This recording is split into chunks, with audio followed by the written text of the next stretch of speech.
Bonjour à tous, bienvenue dans Dimanche en politique, émission consacrée aujourd'hui aux élections dans les chambres d'agriculture. Les 11 000 agriculteurs picards et les salariés du monde agricole ont jusqu'au 31 janvier pour élire leurs représentants.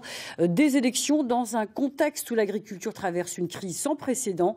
Nous allons entendre durant cette émission ce que nous proposent les 3 syndicats agricoles qui se présentent. Alors, quelle agriculture propose-t-il pour demain? Comment compte-t-il répondre aux attentes des consommateurs? Quelle place pour les pesticides? Que propose-t-il pour remplacer le glyphosate? Nous parlerons du bio, des filières courtes.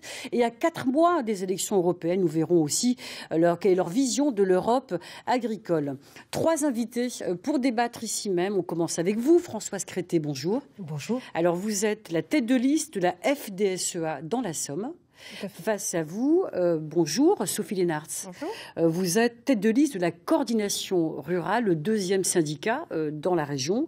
Et enfin, Rémi Mullet à vos côtés. Bonjour. Bonjour. Vous êtes tête de liste de la Confédération paysanne dans le département de l'Aisne.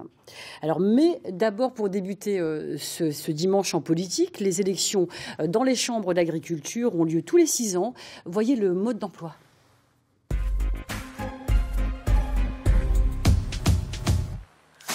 Les agriculteurs ont jusqu'au 31 janvier pour élire leurs représentants dans les chambres d'agriculture, organes politiques et exécutifs des agriculteurs.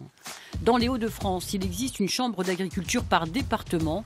S'ajoute une chambre interdépartementale en Nord-Pas-de-Calais depuis la fusion des régions il y a 3 ans, car la chambre régionale des Hauts-de-France, elle, se situe à Amiens. Chacune est indépendante et a une ou un président. Qui vote? Les agriculteurs et les salariés du monde agricole vont voter pour leurs représentants répartis dans 10 collèges, dont les principaux sont les chefs d'exploitation, les coopératives, mutuelles agricoles, le crédit agricole ainsi que les syndicats traditionnels. Quelles sont les nouveautés pour ces élections 2019? On compte 33 sièges par département, dont 18 agriculteurs. C'est 10 de moins qu'en 2013. Autre nouveauté, il est désormais possible de voter par correspondance ou par voie électronique. Enfin, les principales missions des chambres d'agriculture sont le développement des territoires ruraux ou bien leur participation dans les projets agricoles élaborés par l'État. Et puis pour être complet, notez que les élections dans les chambres d'agriculture, mode d'emploi, plus d'infos sur France 3 ou de France.fr, article complet signé Alima Najibi. Françoise Crété, on commence par vous. La FNSEA, vous présidez la chambre d'agriculture. Eh bien, depuis des années, quel bilan faites-vous ? Eh bien, depuis le début de la constitution des chambres d'agriculture, ça fait donc, tout à l'heure vous le disiez, 70 ans. 70 ans de règne. 70 ans de travail à la chambre d'agriculture. Eh bien, nous avons réussi à proposer aux citoyens des aliments sains, en quantité. Et ça, c'était le pari d'après-guerre. Et voilà, c'est ce qu'on a réussi au niveau de la chambre d'agriculture, à accompagner les agriculteurs pour avoir un panier de la ménagère qui soit raisonnable et qui soit en quantité et en qualité. Alors donc, les syndicats en face, on vous donne la parole. Quel bilan, faites-vous à vos places? Je serais plus mitigé dans le constat. Si on a réussi à préserver l'alimentation de nos concitoyens, je veux dire à quel prix pour le monde agricole, puisque quand on voit les chiffres de disparition des paysans dans le département de l'Aisne, par exemple, mais c'est vrai dans tous les départements, c'est une hécatombe, je dirais. Nous avons perdu 1100 inscrits aux listes élections chambre d'agriculture en 2 mandats, donc entre 2007 et 2019. Donc, ce n'est pas... si on a la qualité des produits, si on a un volume de production, c'est une disparition de l'emploi dans les départements et tous les emplois qui sont induits. Alimentation saine, vous êtes en accord avec Françoise Crété? Pas tout à fait, parce que la mondialisation et un peu l'esprit FNSEA de l'export et de la productivisme a quand même ouvert les portes aussi à des matières qui ne respectent pas nos normes. Donc on n'est pas à égalité sur et le marché et sur la qualité des produits. Alors oui, c'est vrai que nos produits français sont de qualité hors norme, je l'accorde. Par contre, on laisse ouvert une porte à des produits qui ne correspondent pas à nos normes. C'est-à-dire, parce que reprochez-vous à la FNSEA? La FNSEA donc a fait son travail durant toutes ces années. Tout à fait. Par contre, moi, là où il y a un petit... Évidemment, on a, je rejoins, on a une disparition importante du nombre d'exploitants agricoles. On va en parler vraiment dans quelques instants. On y arrive. Mais on est quand même encore... Donc, on a évidemment travaillé à la qualité de nos produits et à la façon de produire qui a prodigieusement changé depuis 70 ans, depuis les années après-guerre. Mais par contre, c'est vrai qu'on est entré dans une mondialisation qui a été voulue par l'Europe et qui, pour le coup, nous met, nous, en concurrence déloyale parce qu'on essaie et on travaille de mieux en mieux, mais par contre, on est concurrencé par des produits qui rentrent et qui n'ont pas les mêmes cahiers des charges que les nôtres français. Pour moi, l'équation, elle n'est pas bonne. Je suis d'accord que le volume est là, mais là où il y a quand même eu une cogestion depuis 70 ans au niveau de la FNSEA avec le gouvernement, puisque c'est quand même arrivé avec l'institution de la PAC dans les années 60, c'est Edgar Pisani qui avait mis en place ce schéma-là de travail. La FNSEA a co-géré pendant des années et le résultat, c'est une baisse des prix continuelle, c'est une harmonie au niveau de la distribution qui ne s'est pas trouvée. Résultat, on a toujours tiré vers le bas le prix. Alors les paysans, ils font leur travail au mieux qu'ils peuvent pour pouvoir arriver à équilibrer leurs comptes, mais à quel détriment seulement? C'est là où on n'est pas d'accord sur baisse des prix pour le revenu des agriculteurs. Alors on va rentrer un peu dans le détail, si vous voulez bien. La FNSEA, donc vous pourriez ne pas forcément avoir cette fois-ci la majorité absolue lorsqu'on regarde le détail des élections de 2013, c'est-à-dire il y a 6 ans. Dans l'Aisne, vous obteniez 77%, dans l'Oise 77%, environ 14% pour la coordination rurale. Ensuite, dans la Somme, la FDSEA 72%, et puis pour la Confédération paysanne 6%, donc dans la Somme, l'Oise 8%, et puis dans l'Aisne 9%. Alors quels sont les enjeux pour ces élections, donc d'ici le 31 janvier, et surtout quelles sont vos chances? Alors moi, au niveau vous donnez les scores des différents syndicats, le premier enjeu, c'est de faire voter nos agriculteurs. Nous avons la chance d'avoir un ministère de l'Agriculture. Il y a une érosion, on va le préciser. Donc là encore, il y a un risque de la participation. Voilà. Et donc, si vous voulez, on a, nous, des agriculteurs, on voit bien, et on l'a dit, on est en diminution du nombre d'exploitants agricoles, sauf que notre poids dans le rural est important, est énorme. Et donc, il faut que nos agriculteurs votent. Et c'est, moi, après, le score m'importe peu. Moi, je considère que l'abstention nous pénalisera, notamment pour la légitimité des chambres d'agriculture départementales. Ce qui veut dire que vous redoutez de préserver la majorité absolue cette fois-ci. Ce que je redoute, c'est l'abstention.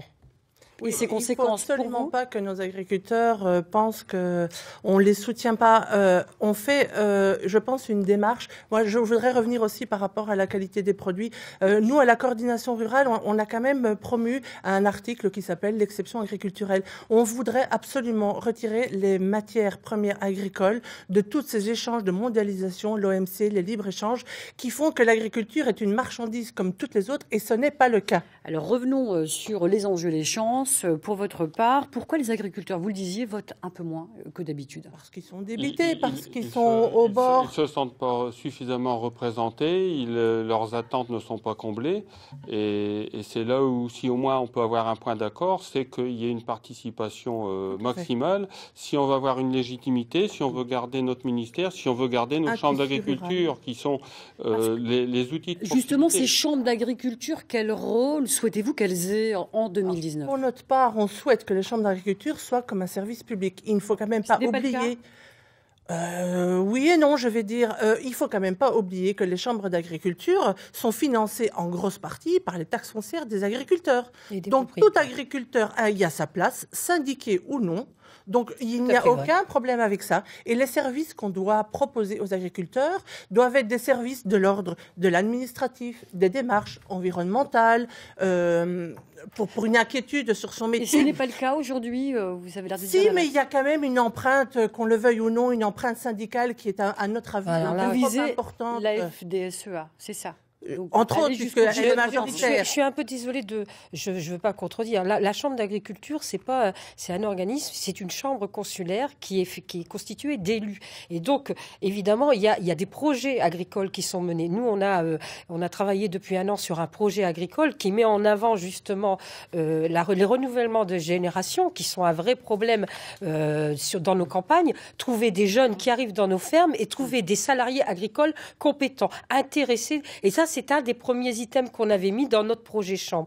Le deuxième item, c'est le revenu avec l'innovation. On sait que si on n'a pas de revenus, si on n'a pas une façon de travailler innovante, on perdra nos jeunes. Sophie Lénart, vous souhaitiez compléter? Oui, alors, à notre point de vue, il faut impérativement, et on peut, pour résoudre tous ces problèmes, il faut un prix rémunérateur. S'il n'y a pas un prix rémunérateur, on peut mettre des pansements partout, ça n'ira pas. Pour ce prix rémunérateur, nous avons quand même 2 solutions, la régulation des volumes européens et l'exception agriculturelle dont je viens de parler. Rémi Mullet, quel doit être le rôle, selon vous, d'une chambre d'agriculture?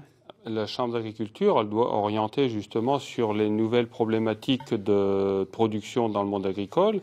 La Chambre d'agriculture, même si c'est un établissement semi-public, une chambre consulaire, elle est quand même dirigée... c'est l'organe politique, exécutif du monde agricole. Par la majorité de l'USAA ou de la FNSEA. Donc c'est quand même elle qui est à l'origine de l'orientation des politiques qui ont été menées. Elle fonctionne comme vous le souhaiteriez? Elle prend à la mesure aujourd'hui des enjeux de nos concitoyens. Mais elle a mis du temps à réagir et c'est là où on est déçu de ne pas avoir participé plus activement. Parce que si la Chambre d'agriculture existe, c'est bien. Elle a un bureau pour travailler et le bureau n'en fait pas partie. Ça fait 30 ans que la Confédération paysanne existe. On n'a jamais participé au bureau alors qu'on avait des scores à 25% avant que la coordination rurale arrive dans le débat politique. Donc 25%, on avait 2 élus, on n'était pas au bureau. Donc la cogestion, c'est pas nous. Et qu'on le veuille ou non, il y a eu une ligne de conduite à discuter ou pas, mais enfin le constat il est là. Et donc cette ligne de conduite était quand même faite par un syndicat majoritaire. Et c'est dommage qu'il n'y a pas eu plus d'écoute, en tout cas dans des décisions ou dans des trames. On a toujours, enfin moi personnellement, quand je siège en commission départementale, nous avons toujours la coordination rurale qui est présente. Et dans mon comité d'élevage, j'ai la confédération et la coordination qui sont présentes et qui sont, je peux vous dire, dans les décisions qui sont prises, qui ont la possibilité de dire leur position. Pour l'instant, moi je considère, j'ai pas eu beaucoup de positions, de contre-position. Par contre, je reviens quand même sur le travail des chambres d'agriculture.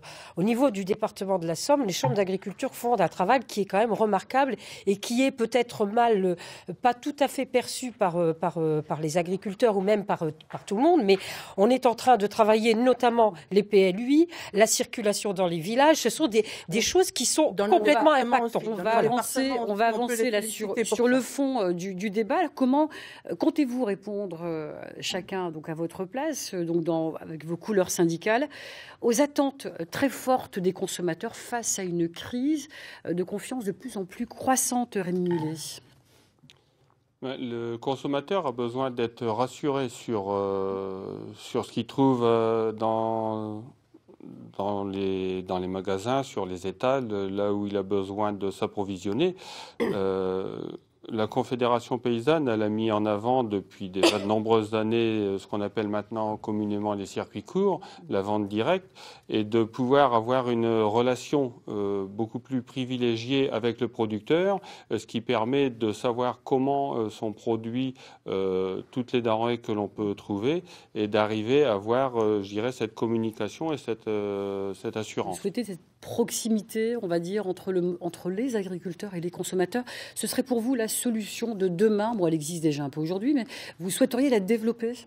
Il faut l'accentuer. De toute façon, le monde agricole a eu ce manque de communication depuis de nombreuses années. C'est pour ça que c'est un petit peu mis à l'écart. On est mis à l'index sur beaucoup de problématiques que l'on voit surgir en ce moment. Et cette communication, on a besoin de l'accentuer. Donc, l'aspect des circuits courts, c'en est un. Le fait d'être sur des marchés, le fait de communiquer sur comment on produit, comment on travaille, parce que la stigmatisation des paysans, elle devient très difficile à vivre. Alors justement, Sophie Lénart, est-ce que vous, comment la voyez-vous dans votre programme, cette relation avec les consommateurs? On voudrait vraiment être en communion avec le consommateur et lui dire, n'ayez pas crainte, enfin, Ne faites pas une psychose parce que vous avez de multitudes d'informations qui vous arrivent. Elles ne sont pas faciles à décrypter, elles ne sont pas faciles à comprendre. On ne vous dit pas tout. Je prends un exemple hier à l'émission d'Élise Lucet. Elle a parlé du glyphotest qu'elle a fait dans les urines des gens. Dans ce test-là, ce n'était pas que le glyphosate, c'était aussi une acide amino-méthyle, enfin bref, qui se trouve aussi dans les produits industriels type lessive, type produits d'entretien, etc. Donc, où est la part de notre responsabilité? Et nous, à la coordination rurale, on est vraiment débité d'être toujours montré du doigt. Les agriculteurs sont responsables de tout. Faites bien attention, et surtout les consommateurs, recoupez les informations et venez nous voir sur nos exploitations. Je pense qu'on est à même à vous répondre et on sera ouvert à tout échange. Alors, Françoise Crédit, ça fait partie également de votre bilan à la FNSEA, le monde agricole. Comment expliquez-vous qu'après tant d'années de gestion, le consommateur ait beaucoup moins confiance en ce qu'il mange? Parce qu'il y a eu quand même une grosse campagne d'agribashing et l'agriculteur qui est en minorité était vraiment montré du doigt constamment. Pour le coup, on a à communiquer et on a, nous, agriculteurs, à être fiers de nos métiers. On a des pratiques qui sont totalement honorables et on s'appuie sur la science. Aujourd'hui, moi, quand j'entends des émissions style le glyphosate... Le glyphosate, on va en parler. Les pesticides ont des conséquences sur la santé on agite beaucoup des habitants et évidemment, de la population. Vous savez, moi, quand je suis malade, quand j'ai la grippe, quand j'ai une otite, eh bien, je me soigne. Les antibiotiques, c'est pas automatique. Eh bien, nos soins aux plantes, c'est exactement la même chose. Vous ne comprenez pas cette crise de confiance? Qu'est-ce que vous proposez pour établir cela? Eh bien, de se référer aussi à la science. Et au niveau des chambres d'agriculture, nous avons notamment, eh bien, tout un panel d'ingénieurs qui nous accompagnent, qui font des recherches et qui peuvent amener des éléments positifs et de communication par rapport aux consommateurs. Alors, deux choses sont pointées du doigt concernant cette crise de confiance. Eh bien, la place qu'ont les pesticides à quelques mois donc, de la sortie du glyphosate. Dans l'actualité justement de cette semaine, victoire ce mardi pour les opposants au glyphosate. La France a interdit le Roundup Pro de Monsanto après une décision du tribunal de Lyon. La justice a invoqué le principe de précaution. On écoute quelques secondes.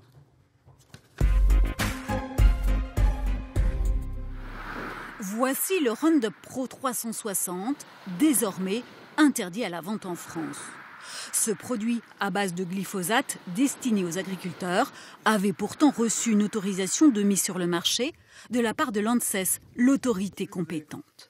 Mais le tribunal administratif de Lyon vient de l'annuler. Il estime que le Roundup Pro est probablement cancérogène et que l'ANSES a commis une erreur d'appréciation au regard du principe de précaution.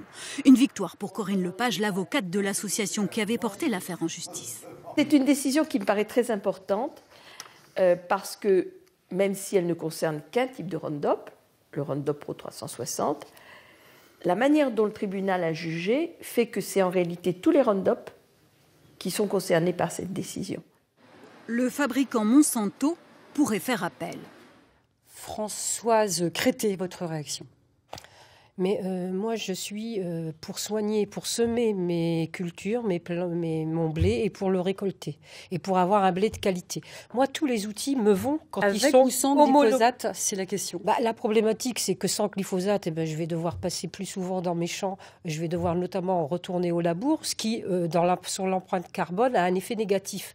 Donc, en fait, peut-être que c'est mieux d'un côté, mais c'est pire d'un autre. Que défend la FNSEA? Du glyphosate ou pas de glyphosate, sachant que quand même, vous n'avez plus le choix. 2020 approche. La FNSEA a été très claire là-dessus. C'était on interdit quand on a d'autres solutions. Et l'autre point qui était important, c'est d'avoir des décisions qui soient européennes et non pas franco-françaises. Là, on est en train de détruire notre agriculture française pour faire rentrer sur les marchés, dans les supermarchés, des produits qui vont avoir des normes différentes. On va voir quand même cette image d'actualité donc du 22 septembre 2017 des agriculteurs de la FNSEA de l'Oise allongés à Paris sur de la paille pour la défense du glyphosate. Oui. Alors quand même, est-ce que ces pesticides de plus en plus impopulaires auprès du grand public, ne craignez-vous pas, à force, d'être incompris ? On est totalement incompris parce qu'on est en train de... C'est pas qu'on est incompris, c'est qu'on met de la suspicion sur toutes nos pratiques. Donc c'est quand même quelque chose de très inconfortable à vivre pour les agriculteurs. Et c'est très dangereux parce que imaginez-vous un jeune qui a fait des études, qui a passé tous ses diplômes pour être agriculteur. Aujourd'hui, on met le doute. Et quand il est dans un repas de famille, il n'arrête pas d'avoir... Pourquoi ne pas changer de modèle? Par exemple là, donc la loi va vous imposer maintenant de sortir du glyphosate pour la fin 2020. Est-ce que vous avez déjà réfléchi au sein de votre syndicat ultra majoritaire, ultra dominant, à d'autres pratiques pour prendre le relais du glyphosate? Mais la solution aujourd'hui, c'est de produire. Donc on aura un coût de production qui sera plus cher. Et donc évidemment, avec la concurrence étrangère, on sera moins bien. Et voilà, c'est tout. Alors vous-même, pour la coordination rurale, Sophie Lénard, est-ce que vous avez réfléchi, votre syndicat, à une alternative, à une sortie du glyphosate? Bien sûr qu'il y a des alternatives, mais elles ne seront pas sans conséquences. On va utiliser plus de mécanisation, plus de main-d'œuvre. Ça va être un coût supplémentaire. Qu'est-ce qu'on va demander de payer? Est-ce que ça va être le consommateur? Il va dire non. Qu'est-ce qu'il va faire? Il va se rabattre sur un produit premier prix qui vient d'un pays où le produit n'est pas homologué et n'est pas utilisé à notre façon. Je voudrais, si vous me le permettez, quand même rappeler que le glyphosate utilisé à sa juste fonction, c'est-à-dire un nettoyant de parcelles, que l'on met avant l'implantation d'une nouvelle culture. Et donc, toute la durée de la croissance de la culture, arrivé à la récolte, il n'y a aucun résidu. Par contre, tous ces résidus, vous les trouvez dans le maïs ukrainien, dans le blé du Brésil, dans le soja des États-Unis. Et eux, on leur dit rien. Rémi Mullet pour la Confédération paysanne, est-ce que vous êtes prêt, vous, à sortir du glyphosate pour 2020 ? Fin 2020. Prêt pour sortir techniquement, non, mais la volonté de le faire, oui. Parce que philosophiquement, c'est une idée que vous accueillez favorablement. C'est un schéma de travail que l'on a exploré depuis longtemps. Ce que je voudrais faire remarquer, c'est qu'il ne faut pas stigmatiser tous nos agriculteurs, paysans, paysannes qui produisent. Ils ont été mis dans un moule avec une pression technique via les labos d'une technique qui permettait de produire plus vite, d'avoir des pratiques d'ailleurs. Avant que vous ne complétiez, je vous invite à regarder cette carte concernant les pesticides. Nous sommes donc en Picardie, dans le top 16 des départements français qui les utilisent les plus par hectare, avec l'Aisne et la Somme tout d'abord, qui décrochent, vous le voyez, la 7e et 8e place avec plus de 2 millions de kilos par hectare dans chaque département. Et puis l'Oise détient la 16e place avec plus d'1 million 400 kilos épandus sur les terres du département. Donc ce sont des pratiques de plusieurs années. Comment changer vous adhérez à cette idée? Je veux dire, il faut expérimenter d'autres techniques. C'est là où le rôle des chambres d'agriculture est important. C'est qu'il faut mettre en avant le travail du sol, les couverts végétaux qui ont été mis en avant pour pouvoir arriver à combattre ces phénomènes d'infestation. Françoise Crété, moi je voudrais revenir sur ce que vous venez de montrer sur les cartes. Évidemment, nous sommes les plus grands consommateurs de produits phyto. Mais nous sommes, si vous comparez à la production, si vous ramenez à la production départementale, ben vous verrez, faites le même calcul. Avec le plus de terres nous sommes des départements et nous avons la chance d'avoir des terres phytosanitaires. Oui. Donc sont pas très bons pour la santé, y compris pour certains agriculteurs qui sont touchés par des cancers. Est-ce que dans le monde agricole, nous avons il y a des études de la MSA qui montrent que nous avons moins de cancers en agriculture, en profession agricole. Par contre, nous sommes touchés par d'autres maladies qui sont plutôt la maladie d'Alzheimer. Mais donc, nous n'avons pas plus de cancer. Nous avons une longévité qui est plus importante. Mais je ne vais pas défendre le phyto. Si on peut se passer de matières chimiques, on est vraiment dans la même solution. Mais la problématique, c'est qu'aujourd'hui, nous avons quand même la chance d'avoir des sols qui sont agronomiquement corrects et il est un peu dommage de se mettre des bâtons dans les roues alors que nous avons les meilleurs sols de la France. N'oubliez pas non plus que si on n'a plus de moyens de défense sur nos plantes, les plantes vont être malades. Il nous reste 2 minutes 38 avant la fin de l'émission. Vous souhaitez, quelle est votre position rapidement? Est-ce que vous souhaitez en sortir, des pesticides, du glyphosate? Il faut en sortir et accompagner les agriculteurs dans ce sens, essayer d'avoir des alternatives pour pouvoir pallier à ce déficit de matière. Mais Il y aura sûrement d'autres conséquences qui vont surgir Est-ce et que on se dira, vous, la ah mince, on n'avait coordination pas pensé rurale, à Sophie ça. Lénart, est-ce que vous souhaitez, vous, votre syndicat en sortir? Nous, ce qu'on veut, c'est que les gens comprennent que de toute façon, on n'a plus les moyens de faire de l'irraisonné. Donc, on travaille raisonnablement. On met des produits à juste dose. Ça va de 700 grammes à 2 kilos hectares. Et puis Donc, c'est rien du tout. Françoise Crété. Eh bien, moi, je veux qu'on refasse confiance à nos agriculteurs qui sont les Est-ce que meilleurs. vous souhaitez en sortir ou non? La question était celle-ci. Je veux avoir le produit, le médicament qui permet de soigner mes plantes quand ils sont malades. Parce qu'on ne peut pas se passer de ça. Et que le consommateur mangera un produit malade, ce qui n'est pas d'ailleurs meilleur pour la santé. Alors donc, avant de refermer cette émission, il nous reste 1 minute 35. Un mot de la PAC. Hein. On est quand même à 4 mois des élections. Juste l'Europe, comment la voyez-vous pour ces élections? Est-ce que vous adhérez en une phrase, Alors, pareil? la politique agricole commune, il ne faut quand même pas l'oublier, était faite pour donner un revenu aux agriculteurs, ce n'est pas le cas. De renouveler les générations par l'installation, ce n'est pas le cas. Protéger les agriculteurs, ce n'est pas le cas. Donc, comme elle est là, elle ne nous intéresse pas. Par contre, si on la fait basée sur un prix rémunérateur et pas sur une prime, ça pourrait avoir Françoise des chances. Crété, la PAC. La PAC a eu lieu, c'était pour l'origine de la PAC, c'était pour la paix, la sécurisation alimentaire. Aujourd'hui, elle représente beaucoup de contraintes et il faut la changer et l'harmoniser. Voilà. Enfin, le mot de la fin pour vous, Rémi Mullet. Et il faut surtout avoir une répartition différente, puisque trop peu d'agriculteurs touchent l'essentiel des primes PAC, 20% en touchent 80%. Il faut avoir une répartition qui aille dans le sens de ce que veulent nos concitoyens aussi, en termes d'environnement et en termes de sanitaire. Nous aurons donc d'autres occasions d'en parler, bien sûr. Merci à vous trois, c'est la fin de cette émission. Merci à vous trois donc d'y avoir participé, à suivre l'info régionale. Très bon dimanche à vous sur France 3 et à bientôt.